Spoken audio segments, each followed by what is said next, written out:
Asal mula Danau Toba.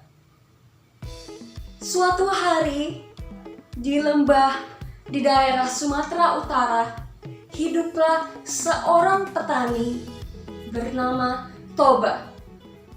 Toba adalah seorang petani yang sangat rajin.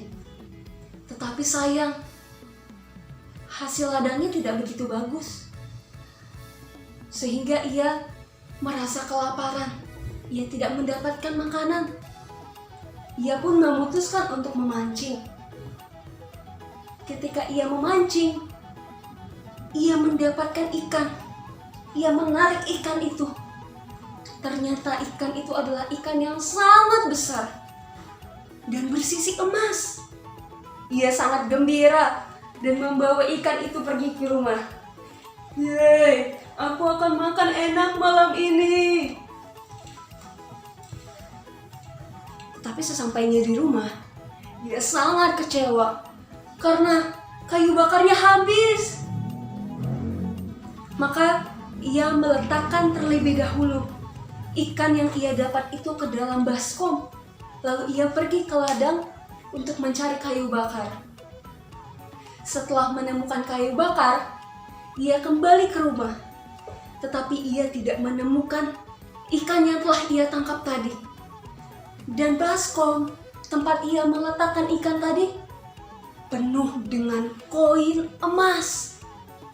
Hah? Di mana ikanku tadi? Dan itu koin emas siapa? Ia pun mencari ke sekeliling rumah. Siapa tahu ada orang.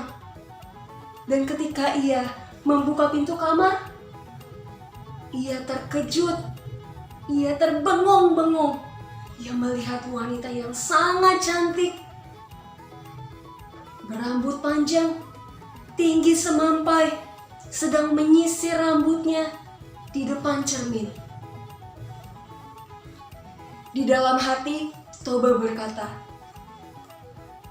"Siapa wanita ini? Cantik sekali dia. Aku tidak pernah melihat wanita secantik ini di dalam hidupku. Hei wanita, siapakah engkau ini? Mengapa engkau ada di sini?" tanya Toba. Lalu wanita itu berkata,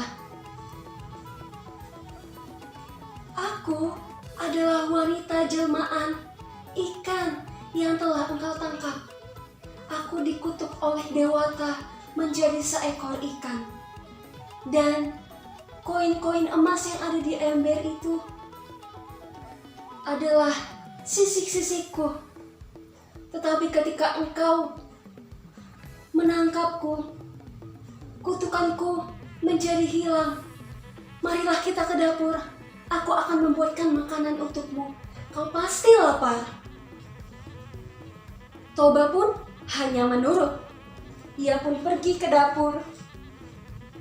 Dan ia melihat wanita itu dengan lihainya memasak dan menyiapkan makanan untuk Toba.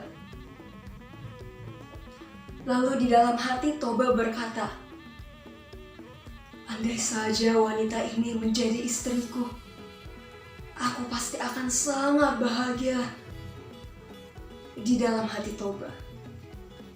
Ternyata wanita itu bisa membaca keinginan hati Toba. "Aku mau kok menjadi istrimu, tetapi dengan satu syarat."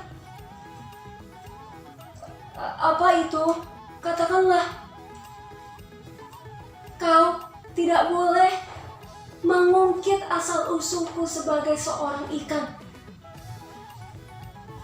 "Baiklah." Toba pun menyanggupi syarat itu. Karena ia merasa syarat itu sangatlah mudah. Lalu mereka berdua menikahlah. Dikaruniailah mereka seorang anak laki-laki. Anak itu mereka beri nama Samosir.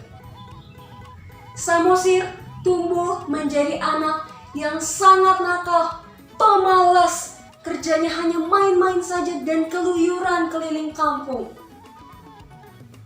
Saking malasnya, Samosir tidak pernah mau mengantarkan makan siang untuk ayahnya di ladang.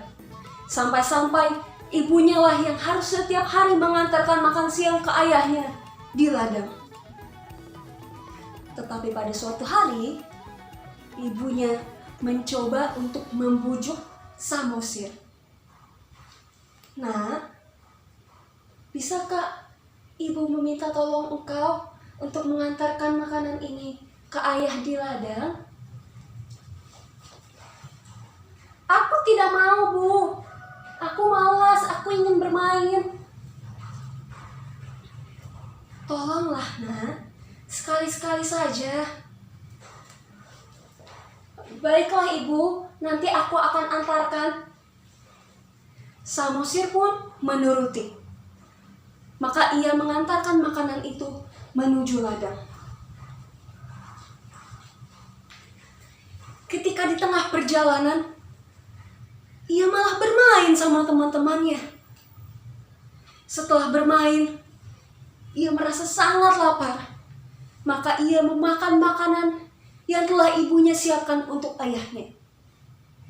Karena sangat lapar, ia memakan sangat banyak, sehingga hanya menyisakan sedikit saja untuk ayahnya makan siang di ladang.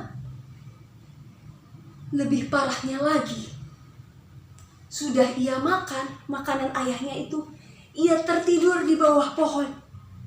Sementara ayahnya di ladang menunggu dengan sangat kelaparan, menunggu makanan yang tak kunjung datang.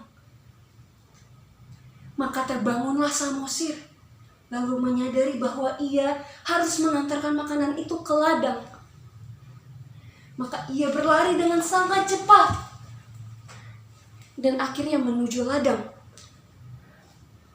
Ia memberikan rantang makanan itu kepada ayahnya. "Samosir, kenapa lama sekali kamu mengantarkan makanan?" Ayahnya membuka rantang makanan itu. "Apa-apaan ini? Kamu makan makanan ayah ya? Saya sudah menunggu sangat lama di sini. Pergi kamu, dasar anak ikan!" Ayahnya tanpa sadar telah mengungkit asal-usul ibunya sebagai seorang ikan. Maka Samosir pun berlari ke rumah sambil menangis. "Ibu, ibu, ibu, ayah tadi berkata bahwa aku ini anak ikan." Mendengar hal itu, ibunya pun sangat kecewa dan sedih karena ayahnya Samosir